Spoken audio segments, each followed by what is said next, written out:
पहले से पूछा कि बताओ तुम्हारी अंतिम इच्छा क्या है, तो उसने कहा सर मरने के पहले मुझे अंतिम भाषण दे लेने दिया जाए।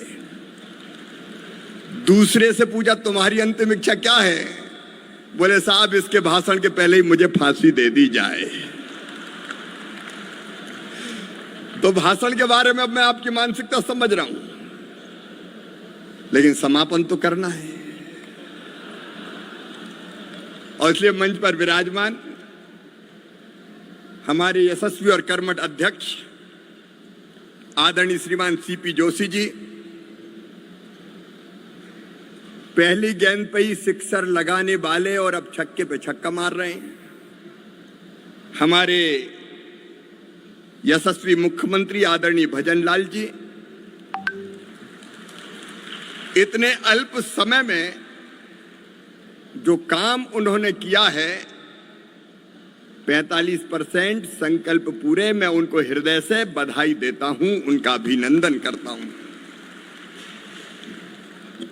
केंद्र सरकार के वरिष्ठ मंत्री, हमारे वरिष्ठ नेता आदरणीय भूपेंद्र यादव जी, आदरणीय गजेंद्र सिंह जी और हमारे मार्गदर्शक आदरणीय ओम प्रकाश माथुर जी, आदरणीय अर्जुन मेघवाल जी, बहन विजया जी और भागीरथ जी भी हैं यहाँ किसान मोर्चा पार्टी से ज्यादा पावरफुल है। भाई सतीश प्रेमचंद बेरवा जी, सतीश जी, राजेंद्र जी, आदरणीय विनय जी भी हैं, हमारे प्रभारी, और नीचे मंच आदरणीय मंच और नीचे बैठे हुए मेरे प्रिय कार्यकर्ता भाइयों बहनों भांजे भांजियों, आप सबको प्रणाम, आप सबको नमस्कार। आपके बीच आके मैं बहुत प्रसन्न हूं। आप भी खुश हैं कि नहीं? लेकिन आज सबसे पहले राजस्थान की इस पवित्र धरा को प्रणाम करता हूं, यहां की महान जनता को प्रणाम करता हूं। अद्भुत भूमि है ये, वर्णन करने का समय मेरे पास नहीं है। और हम सब यहां बैठ के, मैं जान रहा हूं कि रिपीटेशन है, लेकिन फिर भी मैं ये दोहराना चाहता हूं कि लोकसभा के चुनाव देश में चमत्कारी है। 62 साल में पहली बार ये हुआ है कि श्रीमान नरेंद्र मोदी जी तीसरी बार भारत के प्रधानमंत्री बने हैं। एक इतिहास रचा गया है। एक बार दोनों हाथ ऊपर उठा के तालियां बजा के कीजिए, प्रधानमंत्री जी का अभिनंदन कीजिए, स्वागत कीजिए, वंदन कीजिए। यह साधारण उपलब्धि नहीं है, यह असाधारण है, यह भूतपूर्व है। और इस उपलब्धि का श्रेय एक तरफ प्रधानमंत्री जी का समर्पण, उनकी निष्ठा, उनके काम देश के लिए जो किए हैं और जनता के लिए किए हैं, और इसके कारण पैदा हुआ उनके प्रति श्रद्धा का और विश्वास का भाव है। मैं इस विश्वास के भाव का भी प्रणाम करता हूं, इस भाव को भी मैं प्रणाम करता हूं। और इसके पहले राजस्थान के कार्यकर्ताओं ने कहते थे कि पूर्व मुख्यमंत्री के बारे में हम सुनते थे, अरे बड़ा जादूगर है, सरकार ले आएगा, लेकिन जादूगर की जादूगरी धरी रह गई। असली जादूगर राजस्थान की जनता बन के उभरी और भारतीय जनता पार्टी को विशाल बहुमत से जिताया, हमारी सरकार बनी। और इसके लिए भी मैं अपने कार्यकर्ताओं का अभिनंदन करता हूं। आज मैं आपसे कहना चाहता हूं, हमने अपने नेतृत्व के लिए तालियां बजाई हैं, हम सबका आदर करते हैं, लेकिन सचमुच में प्रधानमंत्री जी के काम और इन कामों को नीचे ले जाने का प्रयास अगर किसी ने किया है तो वो है भारतीय जनता पार्टी के कार्यकर्ता, सर्वसाधारण कार्यकर्ता, जो गांव-गांव में जाके काम करता है, हर पोलिंग बूथ की लड़ाई लड़ता है। मंच पर बैठे हम जैसे नेता तो मंदिर के कलश जैसे होते हैं जो दूर से दिखाई देते हैं, लेकिन ये कभी नहीं भूलना चाहिए कि कलश जिस गुंबद पर टिका है, गुंबद जिन दीवारों पर टिकी है, उन दीवारों के नीचे भी नींव का पत्थर है, और वो नींव का पत्थर है कार्यकर्ता। वो मजबूत तो पार्टी मजबूत, वो मजबूत तो शिखर और कलश सुरक्षित। इसलिए आइए आज एक बार ताली बजाएं अपने पोलिंग बूथ के अध्यक्ष के लिए। आइए एक बार ताली बजाएं हमारे पोलिंग एजेंट के लिए। आइए एक बार ताली बजाएं अपने त्रिदेव के लिए। आइए एक बार ताली बजाएं पंच परमेश्वर के लिए। आइए एक बार ताली बजाएं शक्ति केंद्र के प्रभारी और प्रमुख के लिए, और एक बार ताली बजा दो मंडल अध्यक्षों के लिए भी, महामंत्रियों के लिए भी ताली बजाएं, जिला अध्यक्षों के लिए भी ताली बजाएं, और जिले के पदाधिकारियों के साथ साथ एक बार प्रदेश अध्यक्ष के लिए भी ताली बजाएं, और फिर हमारे मुख्यमंत्री भजन लाल जी के लिए भी ताली बजाएं। एक बार कार्यकर्ताओं का अभिवादन के लिए जोरदार तालियां हो जाए। बोलिए भारत माता की, भारत माता की। और आदरणीय मुख्यमंत्री जी, प्रारंभ में आपने बड़ी सटीक बात कही कि चाहे कुछ हो जाए इस कार्यकर्ता को सम्मान देना मत छोड़ना। भारतीय जनता पार्टी की आत्मा है हमारा विचार, और भारतीय जनता पार्टी के प्राण है हमारा कार्यकर्ता। कार्यकर्ता भाई और बहनों, आपका प्रणाम। परिश्रम की पराकाष्ठा और प्रयत्नों की परिसीमा की है। विधानसभा के परिणाम को सब चमत्कारी मान रहे हैं, लेकिन लोकसभा में आपके परिश्रम के कारण भारतीय जनता पार्टी को 49.24% वोट मिले हैं। कांग्रेस को 37% के आसपास वोट मिले हैं। 12% का अंतर आज भी है। कई बार सीट टू सीट जो गणित होता है उसके कारण चुनाव परिणाम कई बार ऊपर नीचे होते हैं, लेकिन मैं मानता हूं कि लोकसभा की सफलता भी शानदार सफलता है, और राजस्थान की जनता का विश्वास आपको प्राप्त है। एक बार ताली बजा के जनता का अभिनंदन भी कीजिए। हम क्यों राजनीति करते हैं? भारतीय जनता पार्टी के हम कार्यकर्ता सत्ता के स्वर्ण सिंहासन पर विराजमान होने के लिए राजनीति नहीं करते। राष्ट्रीय पुनर्निर्माण के लिए राजनीति, जनता के कल्याण के लिए राजनीति, दरिद्र नारायण की सेवा के लिए राजनीति, एक वैभवशाली गौरवशाली संपन्न भारत के निर्माण के लिए राजनीति, और समृद्ध और विकसित राजस्थान बनाने के लिए राजनीति। राजनीति हमारे लिए प्रोफेशन नहीं है, राजनीति हम कार्यकर्ताओं के लिए मिशन है, मिशन।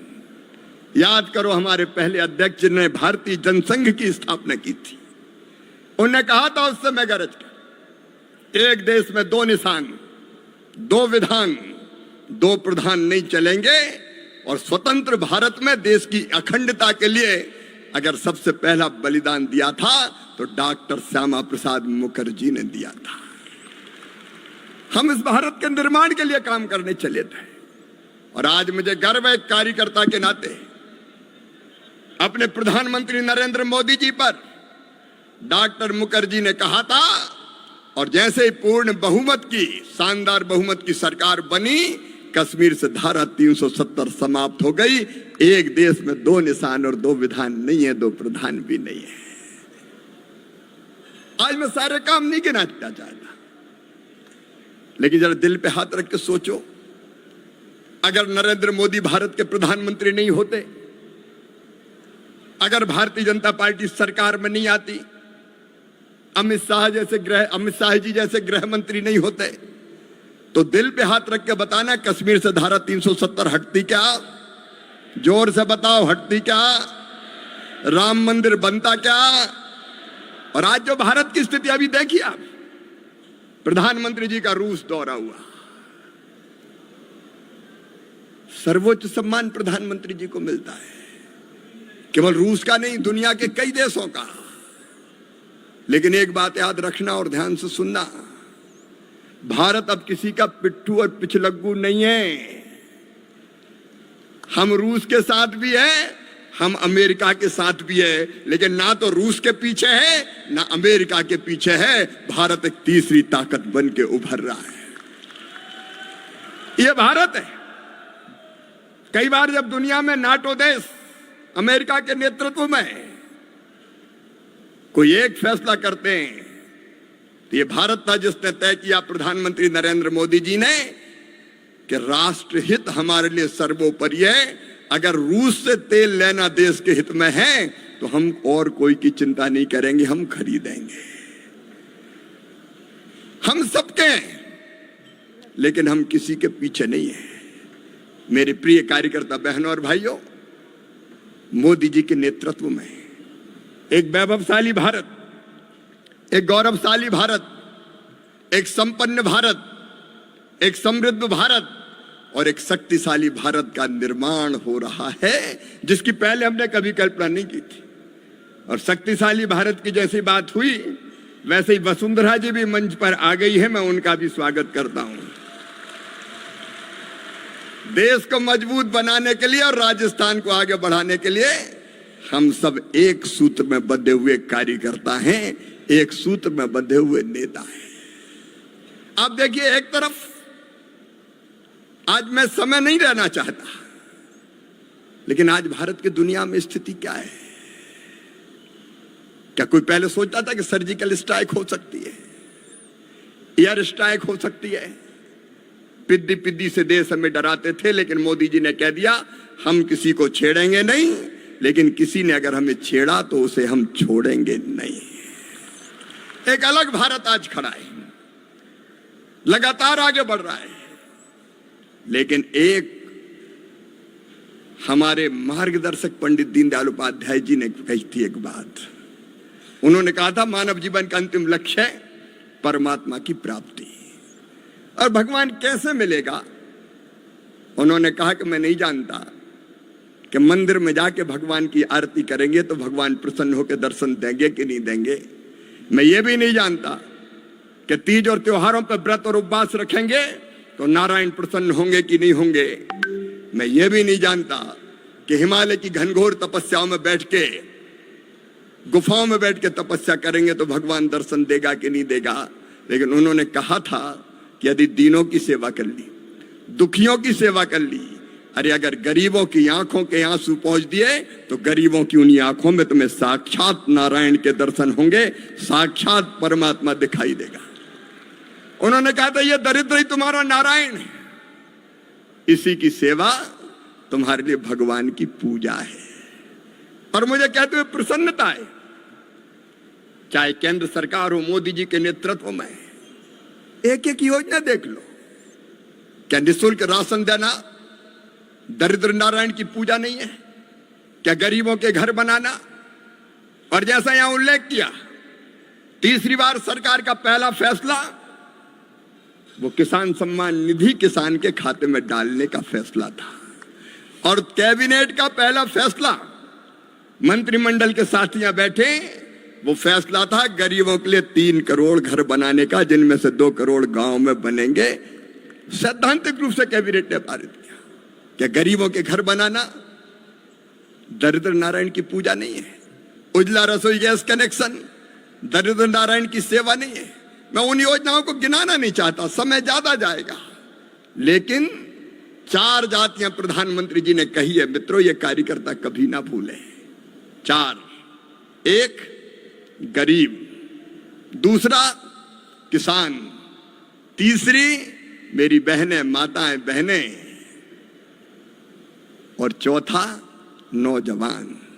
और आप फैसले देखिए, एक तरफ गरीबों के कल्याण की योजना।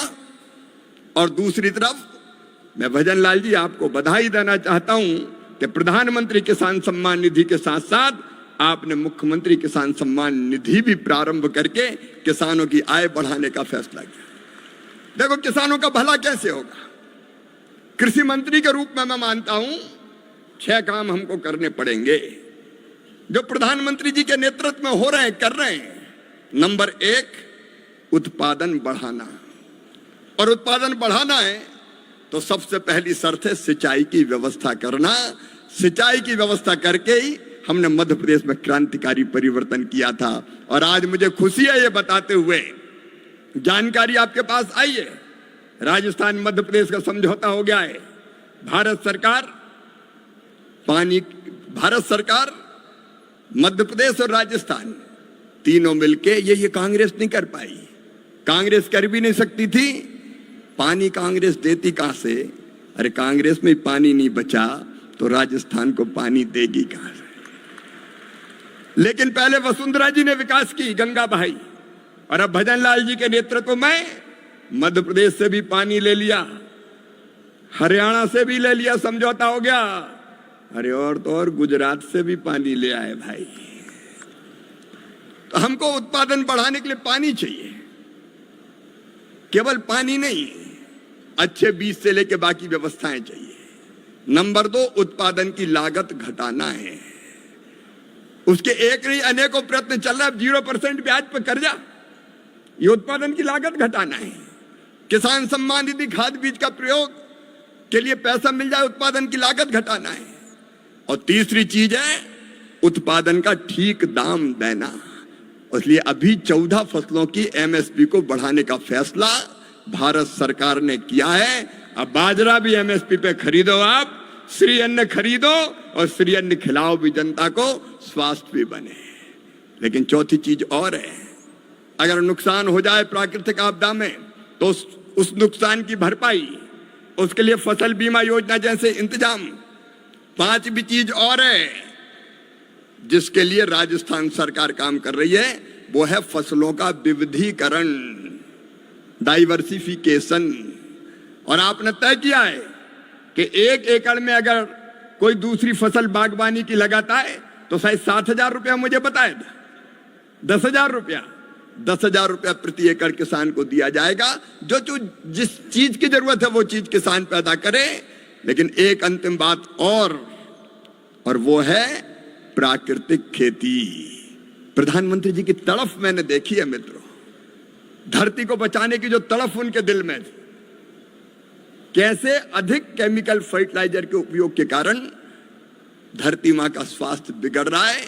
उत्पादन घटाए बिना, किसानों का फायदा घटाए बिना लगातार हमको ये कोशिश करनी पड़ेगी कि हम प्राकृतिक खेती की तरफ भी बढ़ें धीरे धीरे। और इसलिए प्रधानमंत्री जी के नेतृत्व में किसानों की आय बढ़ाने के प्रयत्न लगातार जारी है। और मेरी बहनों, महिला सशक्तिकरण के लिए वैसे तो कई योजनाएं, लेकिन लखपति दीदी बनाने का संकल्प 3 करोड़ लखपति दीदी बनाई जाएंगे। और यह असंभव नहीं है, यह असंभव नहीं है। 1 करोड़ है, यह किया जा सकता है। बहनें क्यों आंखों में आंसू उनके आए? कब तक दुख के संसार में डूबी रहेंगी गरीब बहनें? और इसलिए महिला सशक्तिकरण के लिए लखपति दीदी, और ये संयोग है कि लखपति दीदी वाला काम भी मेरी तरफ ही प्रधानमंत्री जी ने दिया है। ये सारे प्रयास करेंगे। देश बदल रहा है, राजस्थान भी बदल रहा है। और ये बात कांग्रेस को रास नहीं आ रही है। अभी 99 के फेर की बात कई मित्रों ने की है, मैं उसको दोहराना नहीं चाहता। लेकिन राहुल बाबा, आपको चिंदी मिल गई तो आप बजाज बन गए। 99 आ गई, 99 आ गई, 99 आ गई। कांग्रेस झूठ बोलने की मशीन हो गई। पार्लियामेंट में क्या बोलते हैं राहुल? हिंदू हिंसक है। ये बालक बुद्धि, हिंदुत्व को आप क्या जानो? अरे एकम सद विप्रा बहुधा वदंती हिंदुत्व है। सत्य एक है, विद्वान उसको अलग अलग तरीके से कहते हैं। आत्मवत सर्वभूतेषु हिंदुत्व है। जियो और जीने दो हिंदुत्व है। अयम निजः पराबेत्ति गणना लघु चेत साम उदार चरिता नाम तो वसुदैव कुटुंबकम। ये मेरा ये तेरा है, ये सोच छोटे दिल वालों का होता है। जो विशाल हृदय के होते हैं वो तो कहते हैं सारी दुनिया ही एक परिवार है। ये हिंदुत्व है। धर्म की जय हो अधर्म का नाश हो, हिंदुत्व है। प्राणियों में सद्भावना केवल मनुष्य मात्र में नहीं, प्राणियों में सद्भावना हो, हिंदुत्व है। और विश्व का कल्याण हो, ये हिंदुत्व है। सर्वे भवन्तु सुखिनः सर्वे सन्तु निरामया सर्वे भद्राणि पश्यन्तु मां कश्चित् दुख भाग भवेद। ये हिंदुत्व है। और इसलिए तो पंडित दीनदयाल उपाध्याय जी ने कहा था कि एक ही चेतना समस्त जड़ एवं चेतन में विराजमान है। क्या तुम हिंदुत्व की बात करते हो? हिंसक कहते हो। कितने झूठ बोले। अग्निवीर के बारे में झूठ बोला, फिर बोले एमएसपी नहीं दे रहे, एमएसपी, और एक को भी प्रमाणित नहीं किया। और इसलिए एक निवेदन करना चाहता हूं मैं, कांग्रेस और इंडी गठबंधन गलत नैरेटिव सेट करने के प्रयास कर रही है, जैसा गजेंद्र सिंह जी ने कहा। गलत नैरेटिव सेट, कार्यकर्ताओं को उस भ्रम में नहीं आना चाहिए।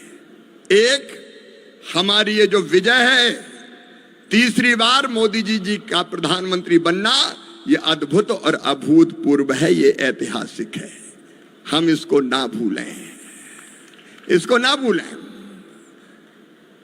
और हमारे विरोधी, जिसमें यह सच है कि विदेशी ताकतें भी शामिल है, यह हमारे देश में कैसे भी भारतीय जनता पार्टी की सरकार ना रहे। जिस तेजी से भारत बढ़ रहा है, यह हमारे विरोधियों को रास नहीं आ रहा है। कई ताकतें किसी भी कीमत पर भारतीय जनता पार्टी को नुकसान पहुंचे, इस प्रयास में लगी हुई है। और इसलिए सारे के सारे इकट्ठा हो गए हैं। इनसे सावधान रहने की जरूरत है। और वो काम अगर कोई करेगा तो भारतीय जनता पार्टी का ये समर्पित कार्यकर्ता करेगा। और इसलिए मैं निवेदन करता हूं, दोनों सरकार अच्छी चल रही है, लेकिन कार्यकर्ता भी सन्नद्ध रह के संगठन के काम को भी बढ़ाता रहे और सरकार के कामों को भी नीचे जनता में पहुंचाता रहे। ये काम कार्यकर्ताओं को ही करना है। और इसलिए आज जब आगामी कार्यक्रम बताए जा रहे थे, तब मन की बात हुई, प्रधानमंत्री जी की मन की बात सुने। ये साधारण कार्यक्रम नहीं है। पोलिंग बूथ का कार्यकर्ता हर महीने एक बार इकट्ठा हो, मन की बात सुने और फिर उस पोलिंग बूथ के बारे में वहां के अब मुख्यमंत्री जी ने बता ही दिया है। वो कह रहे थे कि कोई भी काम कार्यकर्ता के बिना पूछे नहीं होगा पोलिंग बूथ पर भी। तो पोलिंग बूथ की टीम बैठे, विचार करे, प्राथमिकताएं तय करे, पोलिंग बूथ का विकास कैसे होना है। और पार्टी की विचार को भी, रीति नीति को भी, योजनाओं को भी जनता तक पहुंचाने का काम करे। कार्यकर्ता बहनों और भाइयों, दुर्लभ अवसर है ये भारत के आगे बढ़ने का। स्वामी विवेकानंद जी ने 125 साल पहले कहा था, उन्होंने कहा था, वो शब्द आज तक मैंने पढ़े हैं, मेरे कानों में गूंजते रहते हैं। उन्होंने कहा था, सुदीर्घ रजनी समाप्त हुई जान पड़ती है, महानिशा का अंत निकट है। जो अंधे हैं वो देख नहीं सकते, जो बहरे हैं वो सुन नहीं सकते, लेकिन मैं स्पष्ट रूप से देख रहा हूं, भारत माता एक बार फिर से अंगड़ाई लेके खड़ी हो रही है और विश्व गुरु के पद पर आसीन हो रही है। यह स्वामी विवेकानंद ने कहा था। उनका नाम था नरेन। एक नरेन ने कहा था, दूसरे नरेंद्र के नेतृत्व में यह पूरा हो रहा है।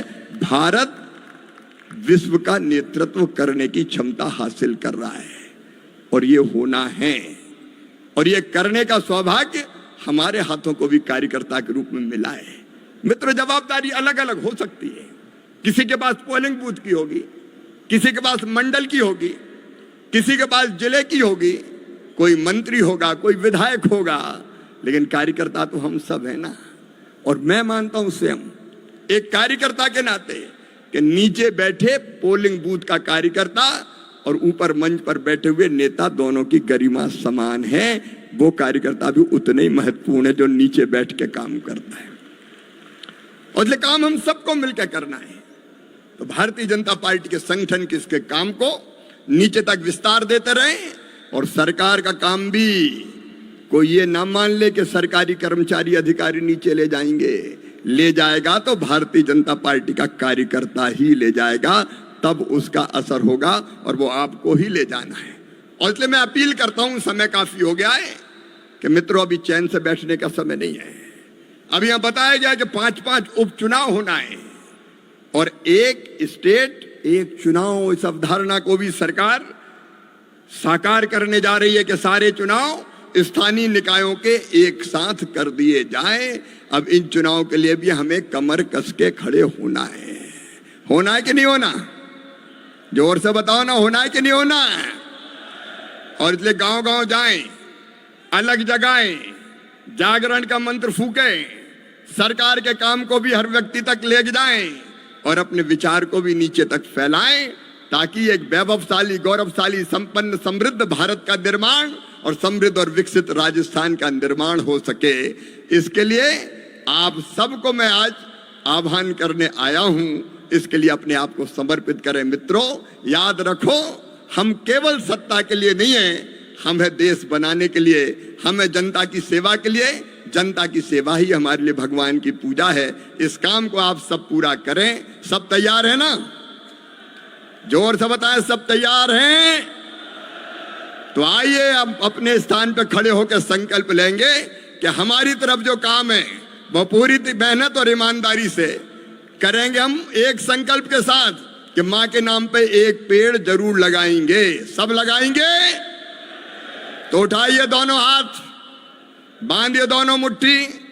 सरकार के काम भी नीचे ले जाएंगे, विचार को भी नीचे तक ले जाएंगे और हमारी जिम्मेदारी का निर्वहन करेंगे। राजस्थान जीता है, फिर जीतेंगे और भारतीय जनता पार्टी के माध्यम से एक महान भारत के निर्माण में अपना सहयोग देंगे।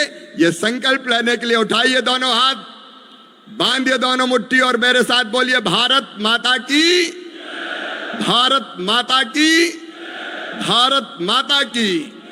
बहुत बहुत धन्यवाद, प्रणाम, नमस्कार। सभी कार्यकर्ता अपने स्थान पर विराजें। राष्ट्र गान